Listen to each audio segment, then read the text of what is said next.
the African people were less evolved and inferior to the white race. Now I'm like, you look like a Neanderthal, right? So we're using the scientific method right now. We're putting that hypothesis to the test. Would you believe me if I told you women were less evolved? But I don't see humans with claws. I don't see humans with feathers. I don't see humans flying. That this one, I'm not talking about all, just this particular iPhone in my hand, evolved over billions of years. I don't see humans with tails. I don't see humans with horns, right? And then over billions of years, women were less evolved. Because it was created by humans. Did we have like a big meeting? And we all said, hey guys, I think 2 is a good number. Because me, personally, I would have been like, yo, I want the 8 like a spider. Yeah. A spider got 8 eyes. That's cool, man. Imagine if you had 8 eyes, you'd be like seeing back of you and all that, right? Yeah. Do you see random mutation? Do you see a guy with a horn? Like those claws rip you up.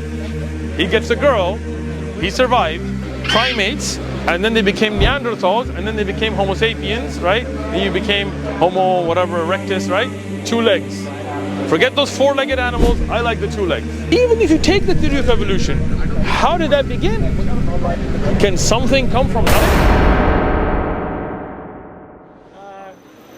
To me, maybe it's like a connection. Okay, connection to each other. Okay. That's what. Like we may be connected like by language or by ethnicity or by friendship.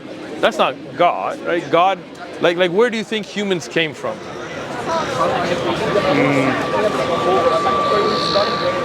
I probably come from this scientific. I'm with scientific. Angle. I'm with the scientific angle all day long, right? Darwinism. Well, Darwinism is not necessarily the scientific angle, it's a theory, right? Yeah, like Darwin believed that certain races, like the African people, were less evolved and inferior to the white race. Would you think that's correct? It was definitely used in a bad way. No, would you think, Harry? Oh no, of course not. You sure? Yeah. All right, good. So then you're not really taking Darwin's approach, because Darwin felt women were less evolved. They were inferior to men in evolution. Would you agree to that? No, I right? wouldn't agree to that. Huh? So you don't believe that certain races are less evolved than others, so then you don't really ascribe to Darwinism. So let's leave Darwin out of this, right? Let's take the theory of evolution in general then, right? Now, the theory of evolution believes that we evolved over time, right? Okay. Yeah. Now, what's your name again? Harry, right? Yeah. Harry, we're just going to be very honest with each other. All right? All right, good. Always. So I have a phone. Yeah. Right? It recognizes me, it unlocks, right? Yeah, it can take pictures of you. You can speak to it, right? Hey Siri, should come up, right? There it is. How you doing? Right? Would you believe me if I told you that this one, I'm not talking about all, just this particular iPhone in my hand, evolved over billions of years? It was a grain of sand, and then it evolved into a clump of sand, and then it evolved into a brick, and then that brick, out of necessity to survive, it started moving somehow. It just evolved. It's a good theory. Right? I'm not done yet, right? And then maybe. And then probably not though. Probably not, right? And then that brick, we're not even done it yet. It developed cameras, right? It developed back cameras at first, but then you couldn't take selfies with it. So it developed a front camera by itself, no engineers, no redesign, no factory, nothing. And then over billions of years, it developed a power button, and it developed Siri by itself, and intelligence, and it started taking pictures and at command by itself. So if you're enjoying this, inshallah, check out FivePillars OneMessage Dawah Channel. Let's grow them so the Dawah reaches everybody. Assalamu alaikum wa rahmatullah. Would you really believe me, Harry? Be honest. It's hard to compare a phone and a human. I didn't compare anybody. Sorry. You jumped ahead. I jumped right? ahead. You did. My question to you isn't about human evolution. My question only, would you believe me that this phone evolved by itself? Oh no. You would not? Of course not. Well, why not? Because it was created by humans. How do you know that? What, the iPhone? Yeah. You're stating, I know you think it was, but you're stating it as a fact. But I'm just asking, how do you know? Did you ever see anybody create it? You were told that. Definitely told. Yeah, I get that, I right? think I've been to the factory. You've never been to the factory. You definitely weren't there when Steve Jobs was sitting and meddling with it, or the engineers and who they were. We don't know any of that, right? So that means we don't really know, right? We're just taking somebody's word for it. Somebody said Steve Jobs invented the iPhone, and then a child labor factory in China made it, and then they made another one, and they made another one, and we're just kind of taking their word for it, even though we've never seen it. But why would it make no sense if I was to say, no, that's all cap, in reality, this evolved, is because it has design, right? It makes sense that somebody programmed it, right? Because how did it just recognize my face and not yours, right? How does it take a picture? Where did the lens come from? It doesn't make sense that the lenses came by themselves. So when somebody told you, hey, there was a designer who designed it and a team, it made sense and you believed it, even though you didn't see it, right? What's more complex? Now we get to the question, right? You or the phone? Oh, definitely us. Right? So isn't it funny that would make no sense that a phone evolves by itself, but the human evolved by himself? Like, how did we as a species get 2 eyes, not 3? Like, who made that decision? Did we have like a big meeting and we all said, hey guys, I think 2 is a good number? Because me personally, I would have been like, yo, I want the 8 like a spider. A spider got 8 eyes. That's cool, man. Imagine if you had 8 eyes, you'd be like seeing back of you and all that, right? But we only have 2 eyes, right? How did we randomly mutate to who you are?